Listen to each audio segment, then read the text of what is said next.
வணக்கம். வாழ்க வளமுடன். நான் ஜோதிடர் குபேந்திரன் பேசுகிறேன். இது வந்து ரொம்ப ரொம்ப முக்கியமான கடைசி சக்கரம்.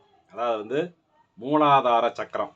அதை பற்றியான ஒரு மிக அற்புதமான தகவல். இது ரொம்ப ரொம்ப உங்களுக்கு எல்லாருக்கும் உபயோகமான தகவல் வேலை இது.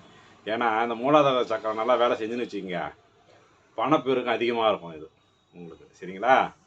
அதனால் இந்த மூலாதார சக்கரம் பார்த்திங்கன்னா பஞ்சபூதத்தில் நில தத்துவத்தை குறிக்கும் இது. அது மட்டும் இல்லாமல் இதனோட நிறம் சிவப்பு நிறம் இது. சரிங்களா? இதனுடைய இருப்பிடம் எங்கே இருக்குது தெரியுங்களா? அதாவது நம்மளுடைய பிறப்பு உறுப்புக்கும் ஆசன வாய்க்கும் நடுவில் முதுகுத்தண்டு கீழே போய் முடியுதுங்க இல்லையா, எலும்பு, அதை ஒட்டி அமைஞ்சிருக்குது இந்த மூலாதார சக்கரம். இது சக்கரத்திலேயே அதாவது தலை உச்சியில் துரியம் சகசராமம் ஆரம்பித்து மூலாதாரத்தில் முடியும்னு சொல்லுவாங்க. இதுதான் இங்கே தான் மறைவான இடம். பணப்பொட்டி மறைவாக இருக்குங்க இல்லையா, அந்த இடம். இந்த சக்கரம் நல்லா வேலை செய்கிறவங்க தான் பணம் கொட்டிக்கின்னு இருக்கும். அதனால் இது எப்படி ஆக்டிவேட் பண்ணணுன்றதை உங்களுக்கு நான் இப்போ சொல்கிறேன். சரிங்களா? இதுக்கு முக்கியமான ஒரு ஆதாரமே முருங்கை மரம் தாங்க. இந்த மூலாதார சக்கரம் உங்களுக்கு வேலை செய்யணும்னு வச்சிங்க, முருங்கை மரம் தான். அதாவது சில நட்சத்திர அடிப்படையில் சில பேர் இந்த முருங்கைக்காய் முருங்கைக்கீரையை சாப்பிட்லாம், சில பேர் சாப்பிடக்கூடாது. அது நம்ம நிறைய பதிவில் போட்டிருக்கோம், அதை போய் பார்த்துக்குங்க. இதை நான் என்ன சொல்கிறேன்னா, சாப்பிடக்கூடாதுன்னு சாப்பிடாதீங்க. அந்த மரத்துக்கு தண்ணி ஊற்றுங்க வாரம் 2 முறை. ஏன்னா முருங்கை மரம் பார்த்துட்டிங்கன்னு வச்சிங்க, அதுங்கிட்ட நின்று போயிட்டு மரத்தை தடவி கொடுத்துட்டு அதுங்கிட்ட தண்ணி ஊற்றட்டுமா, தண்ணி சாப்பிட்றியா அப்படின்னு சொல்லிட்டு அழகாக தண்ணி கொஞ்சம் ஊற்றி விடுங்க.